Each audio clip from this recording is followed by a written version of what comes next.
Hello guys, स्वागत है आपका सिटीजन जी चैनल पर। और 100 सीरीज में आज आप देखने वाले हो इसका 7th पार्ट। इसे 100 द फाइनल चैप्टर और 100 3D के नाम से भी जाना जाता है। ये मूवी आई थी 2010 में, यानी कि 6th पार्ट के 1 साल बाद। अभी तक सभी 100 मूवीज 1 साल के गैप में रिलीज हुई हैं। इसे डायरेक्ट किया है केविन ग्रुटट ने, जिन्होंने 6th पार्ट डायरेक्ट किया था। इसके राइटर हैं पैट्रिक मेल्टन और मार्कस डस्टन, जो कि पिछले तीनों पार्ट्स के राइटर थे। तो ऐसी इंटरेस्टिंग वीडियोस देखते रहने के लिए चैनल को सब्सक्राइब करके बेल नोटिफिकेशन जरूर से ऑन कर लो, ताकि मुझे वीडियो बनाने की मोटिवेशन मिलती रहे और आपको वीडियोस की नोटिफिकेशन। पिछले पार्ट में हॉफमैन जिंदा बच गया था, तो देखते हैं कि अब वो क्या करेगा। शाम तो वो नहीं बैठने वाला। वीडियो के एंड में हम सब कुछ डिस्कस करेंगे और मैं आपको कुछ इंटरेस्टिंग फैक्ट्स भी बताऊंगा। तो अब ज़्यादा देर ना करते हुए जल्दी से स्टोरी स्टार्ट करते हैं।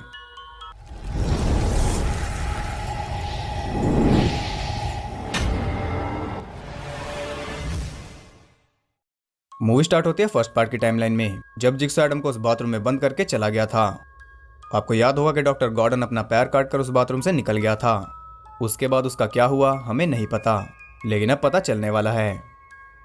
उस टनल से निकलते हुए डॉक्टर गॉर्डन ने एक स्टीम पाइप से अपने पैर को कॉटराइज कर लिया था, जिससे ऑफकोर्स वो जिंदा बच गया होगा। ये तो हो गई डॉक्टर की स्टोरी। अब आ जाते हैं प्रेजेंट में। सुबह का टाइम है और शहर में अच्छी खासी भीड़ है। सब अपने अपने काम पर जा रहे हैं, लेकिन वहाँ कुछ ऐसा है जो सभी का ध्यान खींच लेता है। वहाँ पब्लिक प्लेस में एक जिक्सॉ गेम चल रही थी। ये पहली बार है कि किसी 100 मूवी में हम डे लाइट देख रहे हैं, प्लस इतने सारे लोग भी। ऐसा लग ही नहीं रहा कि ये किसी 100 मूवी का सीन है। यहीं से हमें अंदाजा हो जाता है कि इस मूवी को थोड़े बड़े लेवल पर बनाया गया है। एक स्टोर के अंदर दो चोर ट्रैप थे, ब्रैड और रायन। वो दोनों एक टेबल की अपोजिट साइड्स पर ट्रैप थे। उन दोनों के सामने एक बस सॉ थी और एक बस सॉ टेबल के बीच में थी। इतना ही नहीं, उस बीच वाली सॉ के ऊपर लटकी हुई थी डीना, जो कि उन दोनों की ही गर्लफ्रेंड है। बाकी गेम आप खुद ही समझ गए होंगे। फिर भी वहां पर बिली खुद आता है उन्हें गेम के रूल्स बताने। डीना उन दोनों को मैनिपुलेट कर रही थी और वो दोनों उसके लिए चोरियां करते थे। अब यहाँ वो अपनी बेवकूफ़ी जारी रख सकते हैं या फिर वो इससे बाहर निकल सकते हैं। यानी कि या तो वो उन बस सॉस को पुश करके एक दूसरे को मार सकते हैं, या फिर वो उन्हें वैसे ही छोड़ सकते हैं, जिससे वो तो बच जाएंगे लेकिन डीना मर जाएगी। गेम स्टार्ट हो जाती है और ऑब्वियसली वो दोनों अपनी बेवकूफ़ी जारी रखते हैं। वो दोनों डीना के लिए लड़ रहे थे और जिसकी भी साइड भारी होती डीना उसी की तरफ हो जाती। काफ़ी देर तक ऐसे ही चलता है, लेकिन फाइनली वो डीना की चाल समझ जाते हैं। वो उन सॉस को छोड़ देते हैं। अब ये मत भूलिए कि ये गेम पब्लिक में चल रही है। ज़्यादातर लोग तो वीडियो ही बना रहे हैं, लेकिन कुछ लोग पुलिस को बुला लेते हैं। पुलिस वहाँ पहुँच जाती है, लेकिन उनके पहुँचने तक डीना मर चुकी थी। अब इस ट्रैप को देखकर कोई भी बता सकता है कि ये हॉफमैन का ट्रैप है। हॉफमैन से याद है कि वो पिछले पार्ट में बच गया था, और जब वो बचा था तब जिल भी वहीं पर थी। उससे बचने के लिए वो जल्दी से छुप जाती है। हॉफमैन को वो नजर नहीं आती और वो सीधा वहां से बाहर निकल जाता है। उस रिवर्स बेयर ट्रैप को लेकर वो पहुंचता है एक वेयर हाउस में, जहां पर कई सारे बिल्ली रखे थे। वहां हॉफमैन अपने फेस को स्टिच करता है और उसका फेस बता रहा है कि वो कुछ बहुत ही बुरा करने वाला है। उधर जिल पहुंचती है इंटरनल अफेयर्स के पास और वो सिर्फ डिटेक्टिव मैट गिब्सन की डिमांड करती है। मैट का रोल उसी एक्टर ने किया है जिसे हम पहले फाइनल डेस्टिनेशन में देख चुके हैं। मैट उसके पास जाता है और वो उससे कंप्लीट प्रोटेक्शन मांगती है। बदले में वो उसे देती है नई जिक्सॉ की डिटेल्स, जो कि है हॉफमैन। हॉफमैन का नाम सुनते ही मैट के होश उड़ जाते हैं, क्योंकि हॉफमैन एक सीनियर पुलिस ऑफिसर है और अगर मैट ने उसे पकड़ लिया तो उसकी चांदी है। अब जिल यहाँ इसलिए आई है क्योंकि उसे पता है कि शेर के मुंह खून लग चुका है। हॉफमैन अब उसे नहीं छोड़ने वाला, इसीलिए उसे पूरी प्रोटेक्शन चाहिए। मैट उसका ऑफर एक्सेप्ट कर लेता है और यहाँ उनके बीच डील हो जाती है। उधर हॉफमैन अपने सारे आईडी प्रूफ जला रहा था और हम देखते हैं कि अभी भी उसके पास कुछ फाइल्स हैं। वो फाइल्स जिनमें उन लोगों की फोटो है जिन्हें वो जिक्सॉ गेम में ट्रैप करना चाहता है। एक फाइल में पिक्चर थी बॉबी डेगन की। बॉबी भी एक जिक्सॉ विक्टिम है।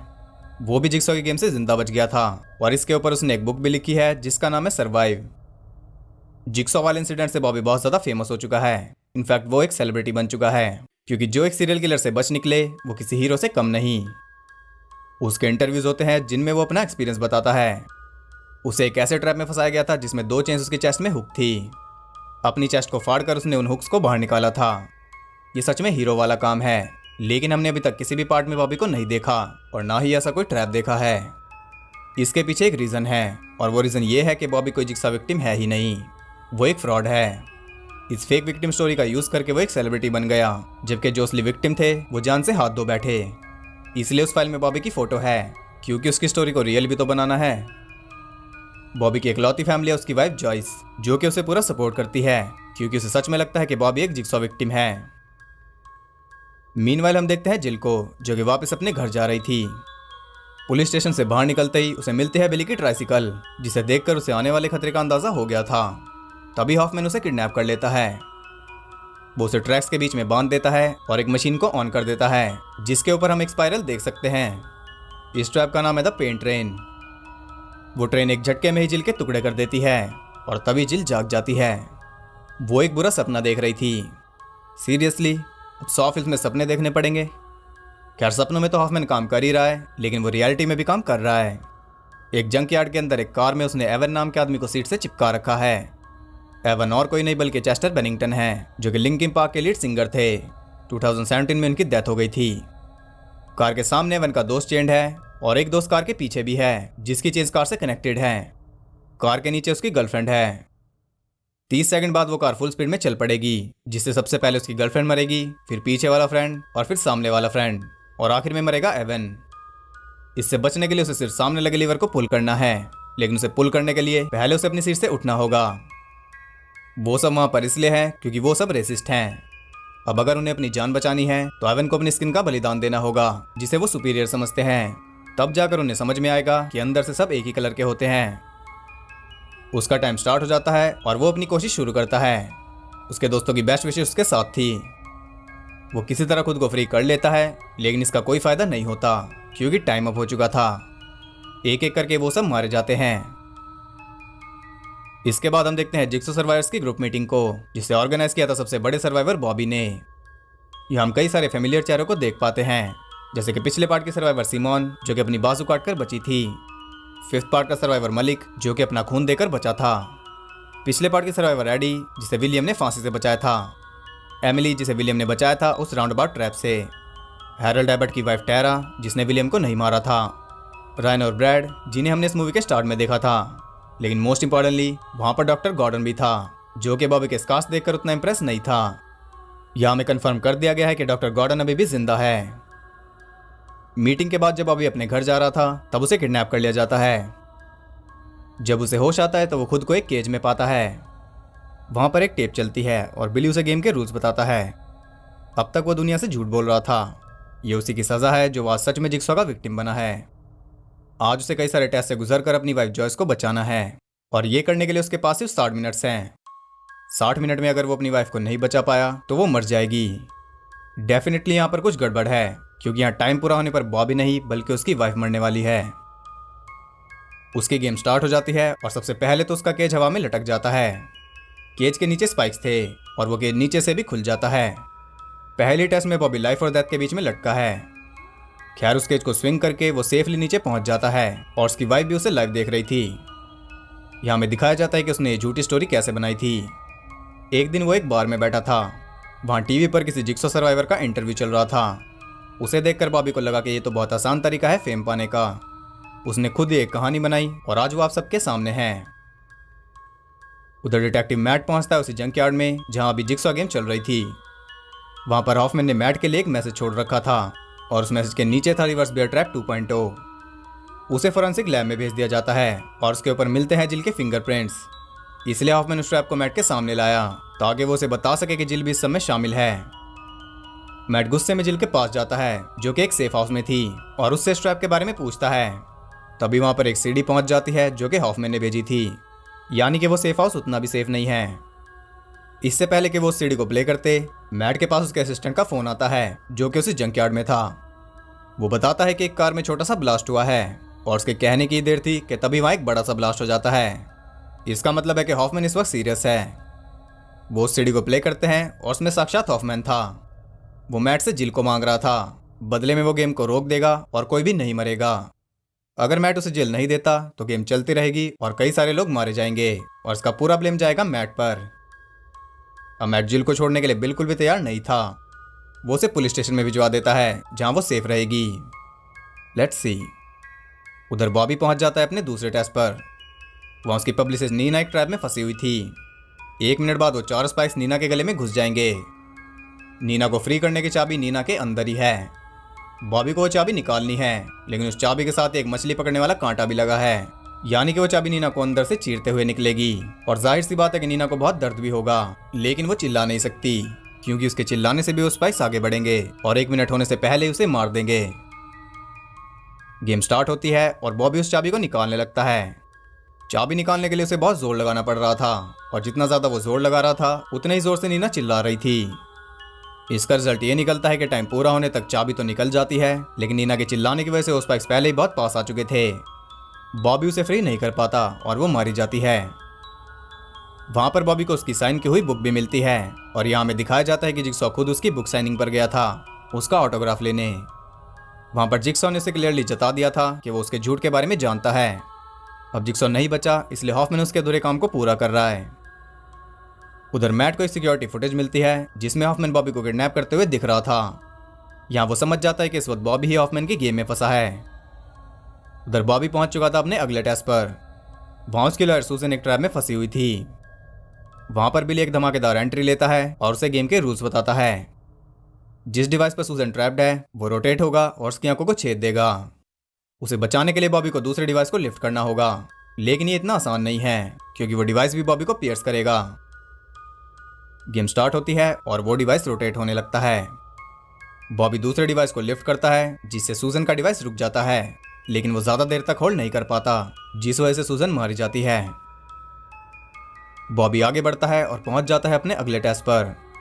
वहां पर उसका बेस्ट फ्रेंड केल ट्रैप था। वो कुछ देख नहीं सकता था। वो दोनों अलग अलग साइड पर थे। बॉबी को उसे गाइड करके खुद तक लाना था और उसके लॉक की चाबी लेकर उसे फ्री करना था। ये सब करने के लिए उनके पास सिर्फ 60 सेकंड्स थे, नहीं तो केल फांसी पर लटक जाएगा। टाइम स्टार्ट हो जाता है। बॉबी केल को गाइड कर रहा था और केल बड़ी सावधानी से आगे बढ़ रहा था। इसी बीच बॉबी भी चाबी की तरफ बढ़ रहा था। केल आधे रास्ते तक पहुंच जाता है और बॉबी भी उसकी चाबी ले लेता है, लेकिन टाइम की कमी की वजह से उन्हें एक रिस्क लेना पड़ता है। बॉबी उस चाबी को केल के हाथों में फेंकता है, लेकिन केल उस चाबी को पकड़ नहीं पाता और मारा जाता है। उधर मैट को हॉफमैन का एक और मैसेज मिलता है जिसके थ्रू वो मैट को एक क्लू देता है। वो क्लू है क्लियर डॉन। मैट इस क्लू को समझ जाता है। वो उसी जगह पर पहुंच जाता है जहां से हॉफमैन उन मैसेज को रिकॉर्ड कर रहा था। मैट को वो जगह इसलिए पता थी क्योंकि वहीं पर एक बार हॉफमैन ने उसकी जान बचाई थी, एक क्रिमिनल को मारकर। जिस क्रिमिनल को उसने मारा था वो क्लियर डॉन हॉस्पिटल से रिलीज हुआ था और उसके बाद उस हॉस्पिटल को बंद कर दिया गया, यानी कि बॉबी की गेम वहीं पर चल रही है। मैट उस हॉस्पिटल के लिए निकल जाता है। उधर बॉबी अपनी वाइफ के पास पहुंच चुका था, लेकिन उनके बीच में एक दरवाजा था। उस दरवाजे को एक कॉम्बिनेशन से खोला जा सकता था और वो कॉम्बिनेशन लिखा है बॉबी के 2 दांतों पर। बॉबी के पास टाइम की कमी थी, इसलिए वो जल्दी से अपने दांतों को उखाड़ने लगता है। उसी वक्त मैट भी अपनी टीम के साथ उस बिल्डिंग में पहुंच जाता है और उसे पता चल जाता है कि गेम अभी भी चल रही है। उसे नीना की डेड बॉडी भी मिल जाती है, लेकिन इससे पहले कि वो और आगे जाता उसे पता चल जाता है कि हॉफमैन वो मैसेज कहां से भेज रहा था। वो जगह है वही जंकयार्ड जहां पर रेसिस मरे थे। मैट अपनी टीम को वहीं पर छोड़कर जंकयार्ड के लिए निकल जाता है क्योंकि हॉफमैन को पकड़ना ज्यादा इंपॉर्टेंट था। उसकी टीम आगे बढ़ती है और सूजन और केल की बॉडी भी बरामद कर लेती है। वो ऑलमोस्ट बॉबी तक पहुंचने वाले थे। उधर बॉबी किसी तरह अपने दांतों को निकाल लेता है और उन पर लिखे कॉम्बिनेशन के थ्रू वो दरवाजा खोल लेता है। वो अपनी वाइफ तक पहुंच चुका था, लेकिन उसे बचाने के लिए भी उसे एक टेस्ट पार करना था। उसे 2 हुक्स अपनी चेस्ट में फंसाने थे और चेन्स के थ्रू ऊपर चढ़कर एक एक्सटेंशन कॉर्ड को कनेक्ट करना था। इस ट्रैप के बारे में आप पहले भी सुन चुके हो। ये वही ट्रैप है जिससे बॉबी बच के निकला था उसकी कहानियों में। आज उसे रियलिटी में बच के दिखाना है और ये करने के लिए उसके पास 4 मिनट्स हैं। उधर मैट भी जंकयार्ड पहुंच जाता है और जहां पर उसे वो रिवर्स बेयर ट्रैप मिला था वहीं पर उसे एक सीक्रेट दरवाजा मिलता है। उसके अंदर जाने पर वो एक रूम में पहुंचता है जहां पर कोई बैठा था। वो सोचते हैं कि वो हॉफमैन है, लेकिन वो एक डेड बॉडी थी और ये डेड बॉडी है रेसिस एवन के दोस्त की जो कार के पीछे चेन था। अब अगर उसकी बॉडी वहां पर है तो उसकी बॉडी की जगह मॉर्ग में कौन है? हॉफमैन। जब उस जंकयार्ड में ब्लास्ट हुआ था तब मौका देखकर हॉफमैन ने उस बॉडी को निकाल लिया था और वो खुद उसकी जगह पैक हो गया था। यानी कि इस वक्त हॉफमैन पुलिस स्टेशन के मॉर्ग में है और बदकिस्मती से जिल भी पुलिस स्टेशन में ही है। मैट जल्दी से पुलिस स्टेशन में फोन करता है, लेकिन तभी एक मशीन गन निकलती है और उन सबको भून देती है। मैट का एंड तो इसी पार्ट में हो गया। उधर हॉफमैन उस बॉडी बैग में से निकलता है और सबसे पहले वो ऑटोप्सी करने वाले को मारता है। उसके बाद वो कॉर्नर को मारता है और उसके बाद वो मारता है एक और आदमी को, और ऐसे ही वो जिल की तरफ बढ़ता जाता है। उधर बॉबी को ढूंढते हुए स्वैट टीम पहुंच जाती है एक रूम में जहां वो सब टॉक्सिक गैस की वजह से मारे जाते हैं, जबकि बॉबी अपना टास्क परफॉर्म कर रहा था। उन हुक्स को चेस्ट में फंसाकर वो ऊपर चढ़ने लगता है। किसी तरह वो ऊपर पहुंच जाता है और अब बस उसे वो प्लग कनेक्ट करना था। लेकिन जैसे ही वो उसे कनेक्ट करने लगता है उसके चेस्ट मसल फट जाते हैं और वो नीचे गिर जाता है। यहाँ उसका टाइम भी ओवर हो जाता है। जॉयस एक कैप्सूल में बंद हो जाती है और जिंदा जलने लगती है। ये ट्रैप भी एक ancient torture device brazen bull से इंस्पायर्ड है। देखते ही देखते जॉयस जिंदा जल जाती है और बॉबी कुछ नहीं कर पाता। उधर हॉफमैन ने ठान लिया था कि वो इस मूवी का बॉडी काउंट बढ़ाकर रहेगा। वो एक लेडी ऑफिसर को मारता है, उसके बाद एक और ऑफिसर को, और उसके बाद वो मार देता है मैट के असिस्टेंट को। यहाँ वो फाइनली जिल के सामने खड़ा था। जैसे ही वो उसके पास जाता है वो उसकी गर्दन में एक स्क्रू ड्राइवर घुसाकर वहां से भाग जाती है, लेकिन इसका कोई फायदा नहीं होता क्योंकि आखिर में वो पकड़ी जाती है। हॉफमैन उसे एक चेयर से बांध देता है और इसके बाद वो उसे फंसा देता है रिवर्स बेयर ट्रैप में, जैसे कि जिल ने उसके साथ किया था। लेकिन वो मॉडर्न वर्जन के बजाय पुराने वर्जन के साथ जाता है जो कि बाकी एविडेंस के साथ वहीं पर पड़ा था। अब जिल फंस चुकी थी और उसके पास बचने का भी कोई रास्ता नहीं था। इस फ्रेंचाइज में रिवर्स बेयर ट्रैप का बहुत खौफ रहा है, लेकिन अब तक हमने इसे काम करते हुए नहीं देखा। यह हम पहली बार इसे वर्क करते हुए देखते हैं। वो एक्टिवेट हो जाता है और जिल का मुंह फाड़ देता है। ये सीन मैं नहीं दिखा सकता। बदला लेने के बाद हॉफमैन वहां से चला जाता है और जाते जाते वो कहता है गेम ओवर, यानी कि वो ही अगला जिक्सॉ है। लेकिन मूवी अभी खत्म नहीं हुई। वो अपने ठिकाने पर आग लगाकर वहां से जा रहा था, तभी 3 पिग मास्क पहने लोग उसे पकड़कर बेहोश कर देते हैं। वो और कोई नहीं बल्कि डॉक्टर गॉर्डन ही है। चलते हैं फिर से फ्लैशबैक में। आपको याद होगा कि जिक्सॉ ने जो बॉक्स जिल को दिया था उसमें एक पैकेज भी था जिसे जिल एक हॉस्पिटल के रूम में पार्सल कराई थी। वो पैकेज डॉक्टर गॉर्डन के लिए था और उसमें था जिक्सॉ का मैसेज, जिसमें जिक्सॉ ने डॉक्टर को कहा था कि अगर जिल के साथ कुछ भी बुरा होता है तो वो इमीडिएट एक्शन ले, और वो यहाँ एक्शन लेने ही आया है। अब थोड़ा और पास में चलते हैं। जब डॉक्टर गॉर्डन ने बाथरूम ट्रैप से निकलकर अपने पैर को कॉटराइज किया था तब उसे जिक्सॉ ने ही संभाला था। जिक्सॉ ने ही उसकी देखभाल की। तब से ही वो भी जिक्सॉ का साथी बन गया और उसके बारे में किसी को भी नहीं पता था, ना ही अमेंडा को और ना ही हॉफमैन को। डॉक्टर गॉर्डन ने जिक्सॉ की कई बार हेल्प की, जैसे कि सेकंड पार्ट में उसने ही माइकल मार्स की आंख में चाबी डाली थी जिसे वो निकाल नहीं पाया था और डेथ मास्क में फंसकर मर गया था। ब्रेन सर्जरी के लिए डॉक्टर लिन को भी उसी ने रिकमेंड किया था और फोर्थ पार्ट में ट्रेवर की आंख और आर्ट ब्लैंक के होठ उसी ने सिले थे। यहाँ तक कि फिफ्थ पार्ट में हॉफमैन को जो लेटर मिला था वो भी डॉक्टर गॉर्डन ने ही लिखा था। वो चुपचाप जिक्सॉ के लिए काम कर रहा था। हॉफमैन को वो लेकर जाता है उसी बाथरूम में जहाँ वो खुद ट्रैप था। वहाँ पर एडम की बॉडी है, जैप की बॉडी है, सेवियर की बॉडी है और साथ में डॉक्टर का कटा हुआ पैर भी है। साथ ही वहाँ पर वो सॉ भी है जिससे डॉक्टर ने अपना पैर काटा था। इसी से ये फ्रेंचाइज शुरू हुई थी और इसी के साथ खत्म होगी। डॉक्टर हॉफमैन को वहीं पर बंद करके चला जाता है और जाते जाते वो कहता है गेम ओवर, यानी कि वो ही अगला जिक्सॉ है, ना कि हॉफमैन। इसी के साथ यहाँ ये मूवी एंड हो जाती है। ये मूवी एग्जैक्टली वैसे ही एंड हुई है जैसे सॉ हुई थी, बस यहाँ जिक्सॉ की जगह डॉक्टर गॉर्डन है। यहाँ पर 7 फिल्म्स की ये फ्रेंचाइज एंड हो गई, लेकिन उसके 7 साल बाद जिक्सॉ रिलीज हुई थी और 2021 में अगला पार्ट आएगा। जिक्सॉ का प्लॉट थोड़ा अलग है, इसलिए यहाँ तक आप इस फ्रेंचाइज को अच्छे से एंजॉय कर सकते हो। इस फ्रेंचाइज को समझना थोड़ा मुश्किल है, लेकिन अगर आप इसकी मैराथन चलाओगे, यानी कि 7 पार्ट्स को एक ही लाइन में देखोगे, तो आपको सब कुछ एकदम क्लियर हो जाएगा। अब आपके लिए प्लेलिस्ट तैयार है, आप जब चाहो इसे देख सकते हो। अब अगर बात करें हॉफमैन की, तो आज तक भी लोग पूछते हैं कि हॉफमैन का क्या हुआ। हॉफमैन इतना ज्यादा पॉपुलर हो चुका था, हमें भी नहीं पता चला कि कब हम जिक्सॉ करते हुए हॉफमैन करने लगे। जिक्सॉ के बजाय हॉफमैन मेन बन गया और ये कोई छोटी बात नहीं है। हॉफमैन का क्या हुआ वो तो नहीं पता, लेकिन फ्यूचर में हमें पता चल सकता है क्योंकि ये फ्रेंचाइज एकदम अनएक्सपेक्टेड है। बात करते हैं इस मूवी की स्टोरी की, तो इसमें बॉबी को ऐड किया गया एक मेन गेम चलाने के लिए, जैसे पिछले पार्ट में विलियम को किया गया था। जबकि पिछले पार्ट में बताया गया था कि विलियम वो लास्ट इंसान है जिसे जिक्सॉ ट्रैप करना चाहता था। लेकिन इस फ्रेंचाइज में कुछ भी हो सकता है, वो आप जिक्सॉ में देखोगे। फिल्म में एक कैरेक्टर और ऐड हुआ है और वो है मैट, लेकिन ये अच्छा हुआ कि उसे इसी पार्ट में मार दिया क्योंकि इस सब से हम थक चुके हैं। इसमें हॉफमैन को मास्टरमाइंड की तरह दिखाया गया, उसने कई गेम्स प्लान की और साथ ही जिल से भी बदला लिया। फिल्म के थ्रू हमें 3 लेसन सिखाए गए हैं, स्पीक नो इविल, सी नो इविल और हियर नो इविल। इसके अलावा स्टोरी में ऐसा कुछ डीप नहीं है जिसके बारे में हम डिस्कस करें। शुरुआत के पार्ट्स में डिस्कस करने के लिए बहुत कुछ होता था क्योंकि इनका प्लॉट अलग था। पता ही नहीं चला कब इन मूवीज में टेस्ट शुरू हो गए।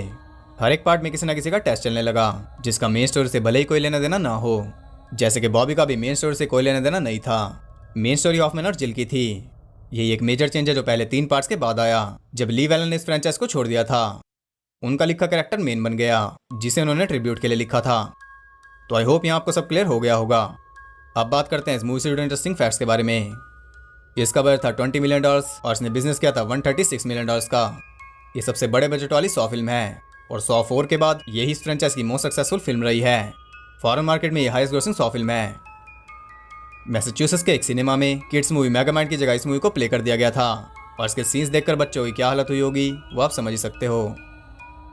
इस मूवी में हमें डॉक्टर गॉर्डन देखने को मिले जो कि फर्स्ट पार्ट के बाद से किसी भी पार्ट में नहीं दिखे। फर्स्ट पार्ट में मैंने आपको एक फैक्ट बताया था कि कैरी ऑल्सन ने इस फिल्म के प्रोड्यूसर्स के ऊपर केस कर दिया था सैलरी इश्यूज की वजह से। वो केस तो सॉल्व हो गया था लेकिन कैरी अभी प्रोड्यूसर से नाराज थे। उन्होंने इसके बाद किसी भी पार्ट में काम करने से मना कर दिया। उन्हें कई बार अप्रोच किया गया लेकिन उन्होंने हर बार मना कर दिया। आखिर में उन्होंने इस फिल्म के लिए हामी भरी क्योंकि इस फ्रेंचाइज की फाइनल फिल्म थी। इस फिल्म के हाईएस्ट पेड एक्टर थे टोबिन बेल जो कि इस फ्रेंचाइज के मेन विलन हैं। इसके बावजूद भी वो इस फिल्म में सिर्फ 3 मिनट्स के लिए दिखे। 3 मिनट के रोल में उन्होंने बाकी एक्टर से ज्यादा कमा लिया। जैसा कि मैंने आपको बताया था इस फिल्म के बाद एक और फिल्म आने वाली थी।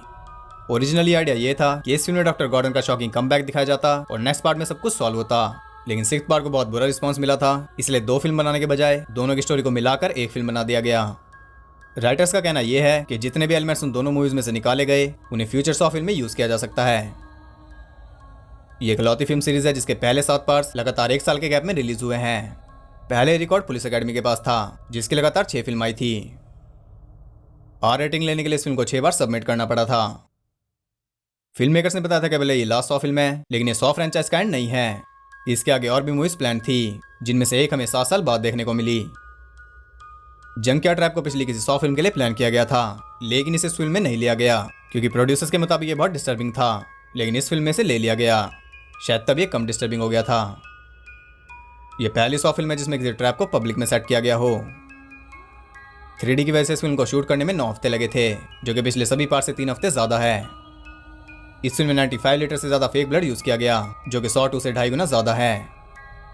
बाथरूम ट्रैप अब तक हमें 4 पार्ट्स में दिखा है, 100, 102, 103 और 107। ये फिल्म जर्मनी में बैन थी लेकिन 2013 में बैन हटा दिया गया। सभी ट्रैप सीन्स को फिल्मिंग के एंड में शूट किया गया था। अपने रोल के लिए चेस्टर बेनिंगटन ने एक एक्टिंग कोच को कंसल्ट किया था। इस फिल्म को पहले 5th पार्ट के डायरेक्टर डेविड हैकल डायरेक्ट करने वाले थे लेकिन बाद में उन्हें हटाकर केविन ग्लूटर्ड को रख लिया गया। ऐसा इसलिए किया गया था क्योंकि केविन ने पैरानॉर्मल एक्टिविटी 2 को साइन कर लिया था और वो एक्जैक्टली इसी फिल्म के साथ रिलीज होने वाली थी। जैसे पैरानॉर्मल एक्टिविटी ने 106 को बीट किया था, कहीं वैसा दोबारा ना हो जाए इसलिए केविन के कॉन्ट्रैक्ट पर सवाल उठाकर उन्हें इस फिल्म पर रख दिया गया।